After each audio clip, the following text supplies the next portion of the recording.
bem-vindos ao novo programa da TVI.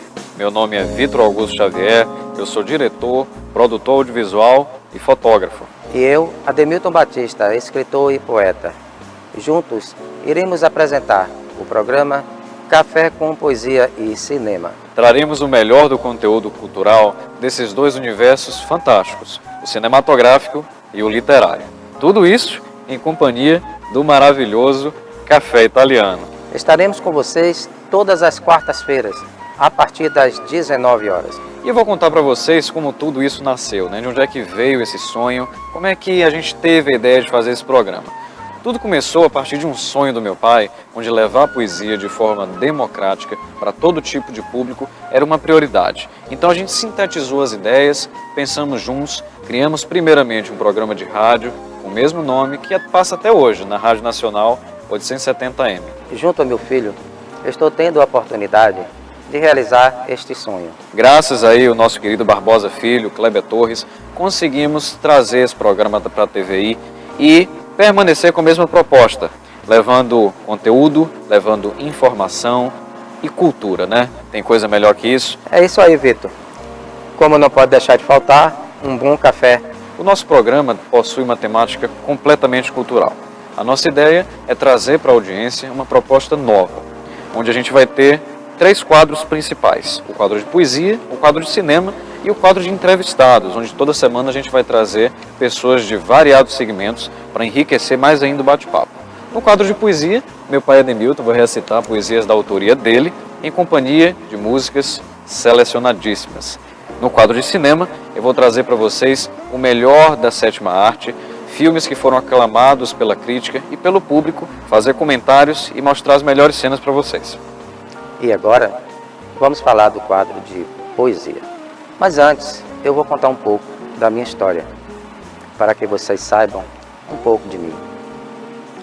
Eu sou de família simples. Meus pais têm a origem nordestina, precisamente no interior de Sergipe. Eles migraram para a Bahia há muito tempo e lá se instalou em Salvador. Foi aonde eu nasci. E toda a minha história, ela começou.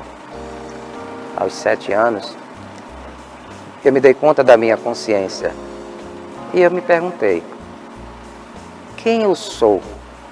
O que eu vim fazer aqui, neste mundo? Estas perguntas, elas me rodearam quase toda a minha vida e só agora eu obtive essas respostas. Aos 7 anos, eu me fiz as primeiras perguntas e hoje, aos 57 anos, eu pude obter essas respostas, ou seja, 50 anos adormecido, que eu resolvi acordar. Eu vou fazer aqui uma leitura de um dos textos que representa esta mudança, chamado de Espelho. Esse texto, ele faz parte desta antologia que está rodando aí o mundo. Recentemente, ela foi lançada, teve 5 lançamentos aqui no Brasil. Teve 2 lançamentos no Rio de Janeiro, em Niterói, teve lá em Petrópolis, depois saiu para Portugal, depois Moçambique, depois Angola e já está circulando aí pelo mundo afora. Um belo dia no espelho, eu estava lá fazendo a minha barba, despretensioso, quando de repente aquele estalo. Eu me lembrei dos 7 anos de idade, quando eu me vi no meio de uma ladeira onde eu morava e me perguntei. Então, eu pude reencontrar comigo mesmo através do espelho. E eu digo aqui, simplesmente, para ele: espelho. Espelho amigo, venho despedir-me, agradecer-te e cumprimentá-lo por teres sido eu, tanto tempo, a metade do que eu era antes. Olho-te daqui e não me vejo mais. Somente tu que aí estás. Por isso sigo, deixo contigo o passado que fui. Dele nada posso levar. Desse lado não devo mais estar. Tornou-se pequeno demais para nós dois. Há tempos, tu foste meu amigo, o abrigo que precisava, até o despertar. Do lado que eu estou agora, serei um explorador de mim mesmo. Sozinho, seguirei. Esse texto eu fiz desde 2013 e só em 2017 que eu pude concretizar esse projeto, mandando para essa antologia Brasil, Portugal e mais 7 países lusófonos. Eu, como filho, é uma honra ter um pai como ele, porque eu acompanhei todas as trajetórias, né? Desde os primeiros passos, como contabilista, uma pessoa que estava extremamente conflituosa com a sua própria vida, e agora ele se descobriu nesse espelho, né? Olhando, fazendo a barba, ele descobriu ali que abriram um portal para ele se redescobrir, né? Para ele se encontrar com uma nova face, um novo reflexo. Vamos lá. Eu vou ler Vencendo o Tempo. Vencendo o Tempo. Tempo, que tirou minhas lágrimas em dias tristes, acalentou as noites nos dias de chuvas, iluminou meus sorrisos nos dias de lua e de sol. Tempo, que roubou a minha infância, amadureceu meu corpo antes que minha mente acordasse do sono profundo. Emudeceu meus sonhos, não deixando eles tomarem vida, tornando minha alma vulnerável ao mundo. Tempo, terás espaços entre os anos, verás rugas chegar e mudar a minha face. Mas, diante de mim, não verás a minha mente se perder, nem o coração envelhecer. Estarás em meus sonhos, terá o prazer, mas, dentro deles, o que tu verás será a tua perda de tempo, por não me ver sofrer, nem esconder de você. Ademilton Batista. Que poema lindo. Fala sobre mudança, fala sobre perspectiva de vida e, primeiro, uma catarse consigo mesmo. A pessoa olha no espelho, se reencontra e segue sem precisar do reflexo. Isso é poeticamente muito bonito. Exemplo de vida, ele venceu diversos obstáculos, agora está aqui a prova viva de que mudar é possível, né, pai?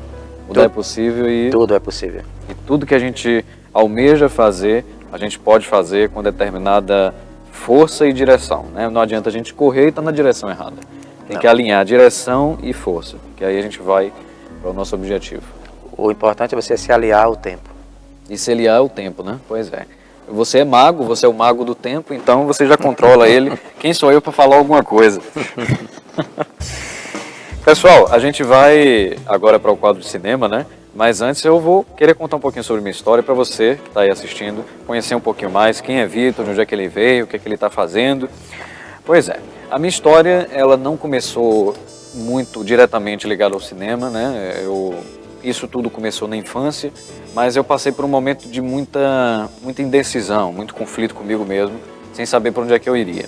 Mas tudo começou lá aos 7 anos de idade, entre 7 e 8, quando eu começava a mexer na câmera da minha avó, né? Era uma Fujifilm, uma máquina fotográfica, e aí eu vi ali um interesse de saber como é que aquilo funcionava, né? Como é que aquela câmera produzia aquelas imagens, eu gostava de ter controle sobre os enquadramentos. Ali foi onde começou tudo. E em 2012, no ensino fundamental, eu fiz o meu primeiro filme. Eu tive a oportunidade de, junto aos meus colegas, em um trabalho de português, com o Ramon, inclusive, ele vai estar assistindo aí. Era um filme de 5 minutos, acabou tendo uns 10 minutos. E aí a gente começou a usar o pano verde, né? O chroma key, que a gente está usando aqui também. Eu substituí o cenário. Foi uma produção de época. Eu lembro que colocamos um armário e um cano assim, encostado na porta. E ali a gente criou um estúdio improvisado em pleno colégio, dentro da sala de aula. Vários professores liberaram as aulas deles pra gente começar a filmar. Foi uma semana muito divertida e foi o primeiro contato que eu tive com o cinema. Vou deixar com vocês aí algumas imagens desse filme hilário e já eu volto. Gostaria de apresentar aqui minha sobrinha, filha de Madame de Colombo. É um prazer conhecê-los. Espero que gostem de música.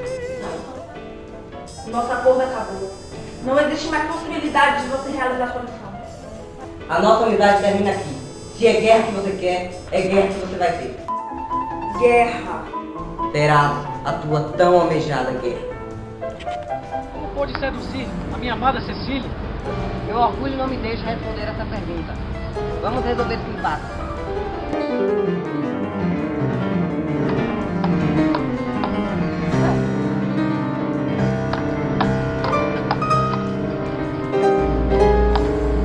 E aí, em 2013, eu tive a oportunidade, já no Colégio Divina Providência, um trabalho de literatura. Eu e mais 2 amigos, a gente teve a ideia de fazer um filme, de novo, né? Porque eu não estudava para a prova. Eu só fazia filme. Aproveitava as oportunidades de trabalho para convidar os amigos ali para fazer vídeos, os professores sabem disso.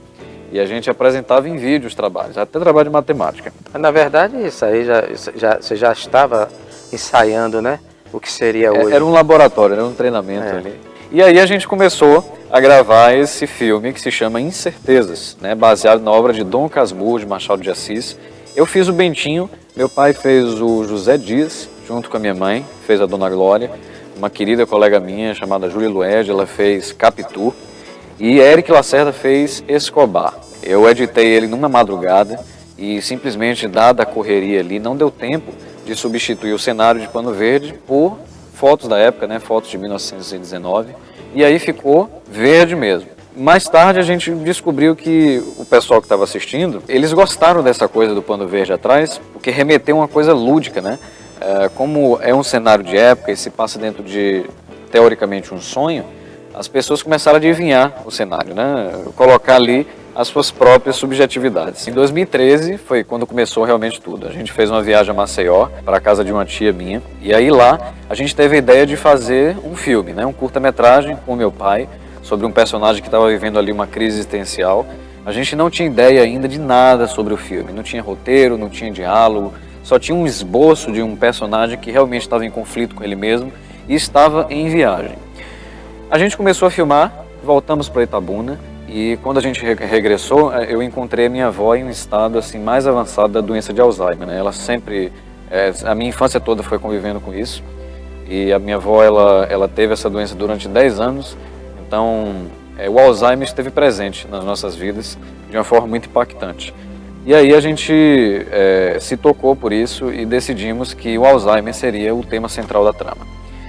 Meu pai logo concordou e a gente teve a ideia de fazer não apenas um curta-metragem, mas um média-metragem sobre um paciente de Alzheimer que está em viagem, né, e está à procura das memórias dele, né. Achamos perdido lá em casa uma fita VHS de filmagens antigas minhas, filmagens reais quando eu tinha 1 ano de idade. Você pegou a câmera, né? 1 ano e pouco. Né? Você pegou uma câmera ali, eu não sei se era uma Super 8, você lembra o modelo da época, não, né? Não, eu só lembro que era aquele em VHS. Filmava em disco ainda, né? Fita. Em fita, VHS. Filmava em fita, me parece. A mini VHS. E aí ele gravou 8 horas de filmagem. Então logo eu peguei essas fitas, a gente transformou em vídeo, né? Em DVD, e decidimos que seriam as memórias do personagem.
5 anos de produção, basicamente improvisando tudo. Improvisando o roteiro, improvisando filmagem. Quando a gente viajava e sobrava assim uma grana para poder filmar alguma coisa, a gente filmava. E aí a família começou a ajudar, uma tia dava uma câmera, outra tia dava uma grana para comprar um equipamento de áudio. E aí eu fui começando a juntar as peças e criar a ABS Filmes, né? A ABS Filmes porque Ademilton Batista Santos, né, são as iniciais do nome dele, foi uma homenagem que eu quis fazer para meu pai. Hoje a ABS Filmes é uma empresa, de fato, é uma produtora, a gente deu seguimento a ela e a gente atende nas áreas de publicidade, propaganda, cinema, TV também, e é uma produtora já que tem uns anos de mercado, a gente começou a trabalhar oficialmente em 2015, né? Desde lá a gente fez parceria com muitas pessoas, hoje a gente tem vários equipamentos, inclusive drone, e a ideia vai ser levar essa produtora para um próximo nível, né? Uma produtora de propaganda e de cinema também. Mas tudo isso, a pensar que tudo isso nasceu de uma brincadeira, né? Talvez ali com um sonho de um aluno que queria filmar alguma coisa. E convidou os colegas para participar. E como não poderia deixar de ter, né, o Pano Verde atrás de nós. Pois é, o Pano Verde tem história. A primeira entrevista nossa, que foi a entrevista do Tintim, lembra? E não só lembro, mas como eu vou fazer você passar esse mico. Tá passando aqui, pessoal. Não faça isso não. Então hoje vamos entrevistar Tintim. Por favor, entre aí, Tintim. Boa noite. Boa noite, Tintim. Boa noite. Esse apresentador, mas isso mesmo, mas diante de um famoso celebridade, eu entendo. a gente fica assim, Claro, né? Você é sempre foi meu ídolo, agora só me mão um pouquinho. A entrevista que a gente fez lá foi em 2012, isso aí. Foi 2000, acho que foi 2011 para 2012. Não foi nenhuma câmera de filmar, foi uma câmera fotográfica. A gente pegou ali e começou a filmar. Na verdade, tem muita história. Na verdade foi uma brincadeira, né? Que nós começamos a fazer.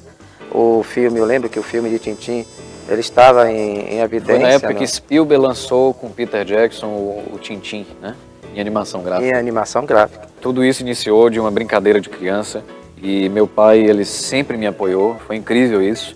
Em vários momentos eu fraquejei, eu pensei em fazer direito, fazer publicidade, fazer até medicina, outras áreas que não tinha nada a ver, mas eu senti ali no fundo que é engraçado isso, né? Quando você já nasce com uma coisa e você tem que modelar ela, independentemente de classe social, independentemente de se você domina isso que você tem talento. Mas quando você nasce com um objetivo, com uma predisposição para uma coisa, é bom investir. Porque o pai que faz isso, ele incentiva o filho, além de dar uma confiança extrema para o filho, para fazer aquilo que ele gosta, ele está investindo realmente num potencial profissional ali que pode deslanchar, né, futuramente para aquilo que ele escolheu fazer, seja para música, seja para o cinema, seja para qualquer tipo de profissão. Agora a gente vai falar sobre poesia, né? O quadro do meu pai, Ademilton Batista, onde ele vai trazer para a gente o melhor do conteúdo dessa área.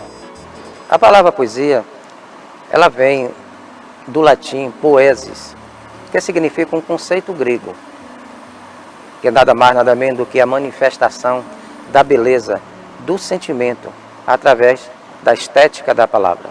Inclusive, tem aí registro, né, de escritos poéticos há mais de 2.600 anos antes de Cristo. Então, a humanidade já conhecia a poesia, né? Talvez aí, como a gente pesquisou, em forma de música, sem melodias. Era algo bastante tribal, bastante religioso, mas a poesia já estava presente, né? Era odes, era hinos e elegias, né?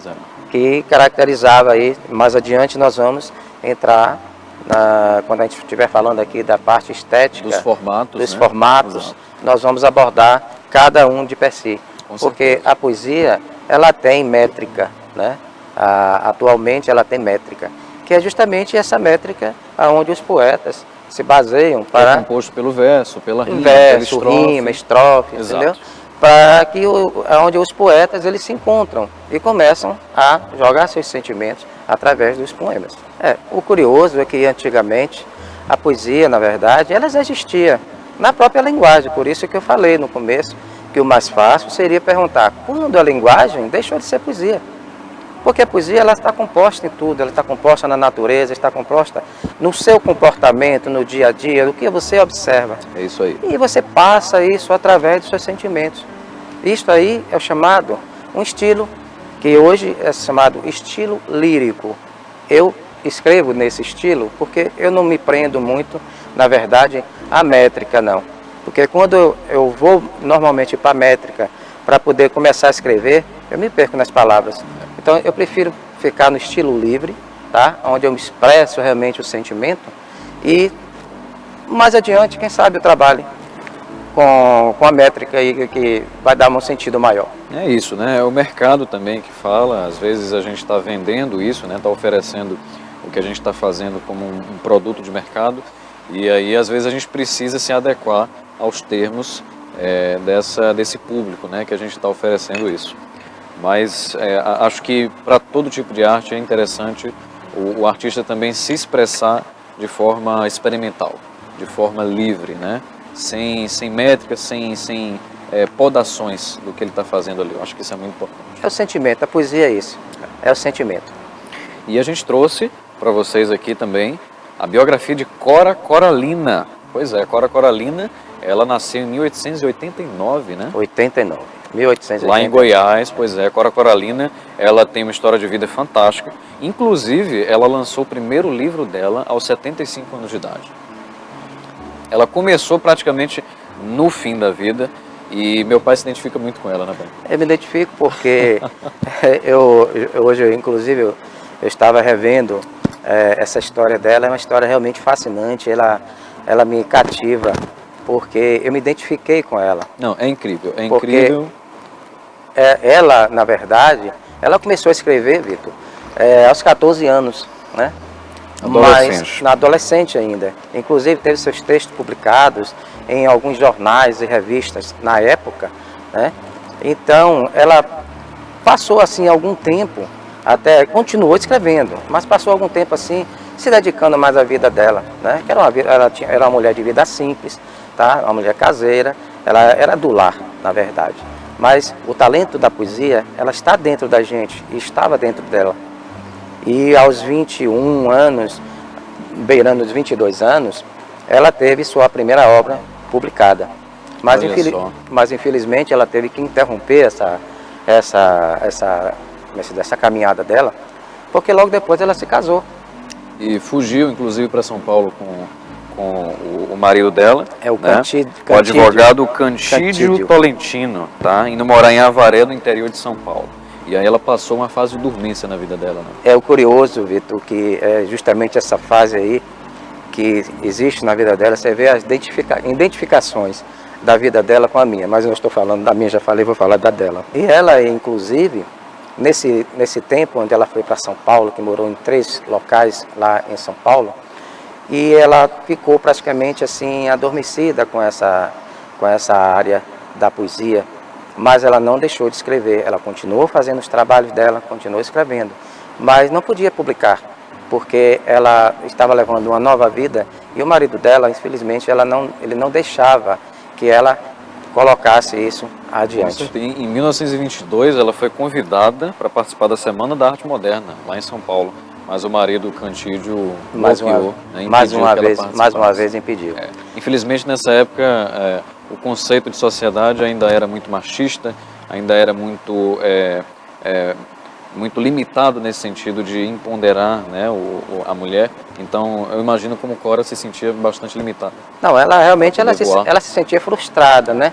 Em parte, por ela não estar podendo exercer.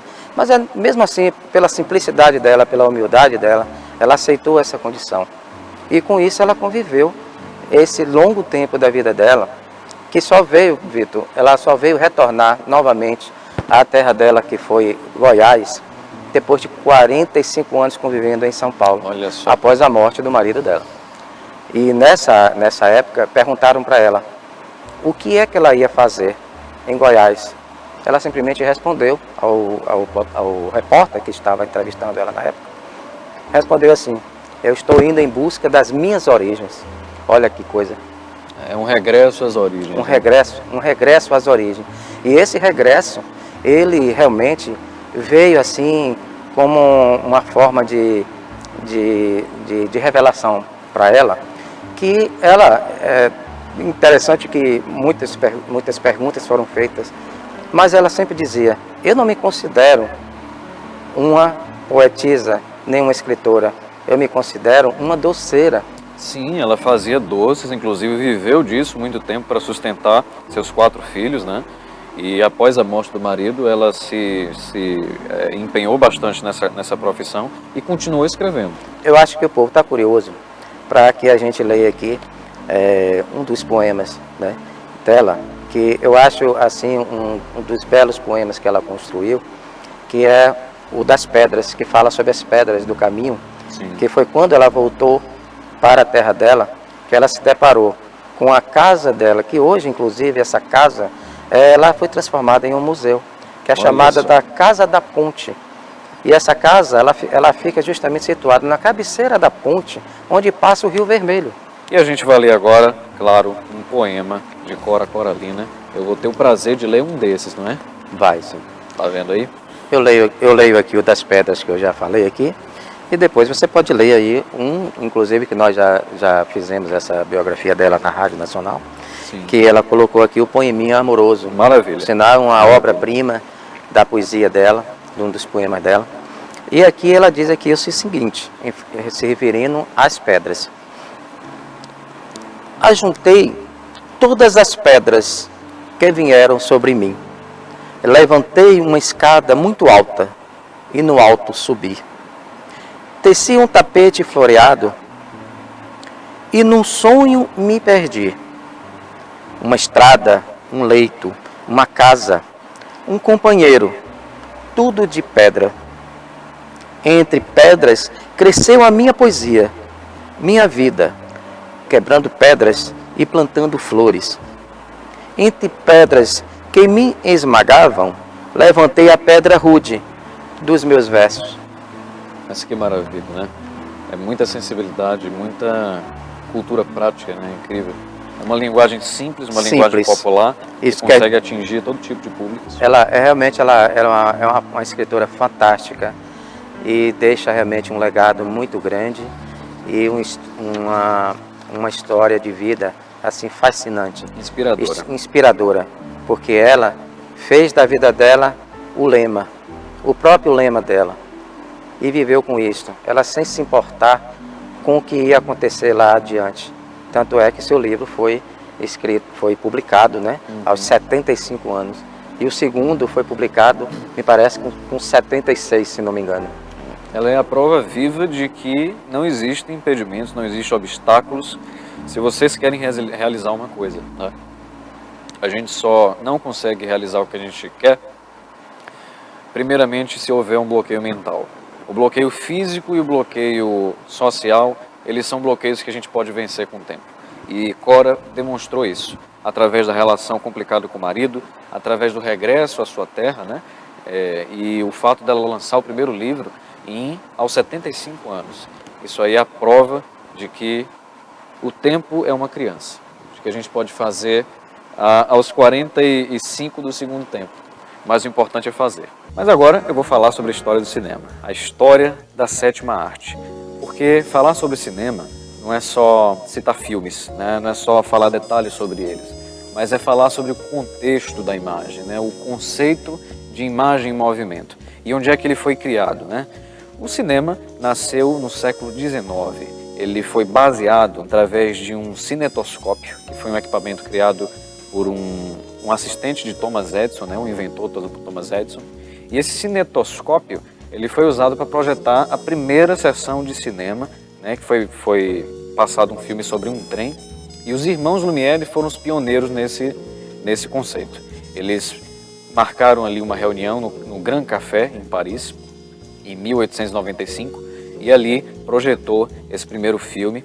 Foi uma projeção super rápida, mas a audiência recebeu esse trem como se fosse real, todo mundo tomou um susto. Foi a primeira projeção de cinema que tivemos aí na sua história do cinema, que foi ganhando forma e sofisticações.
filmes mais marcantes na história do cinema, que contribuiu, inclusive, para um conceito chamado ficção científica espacial, né?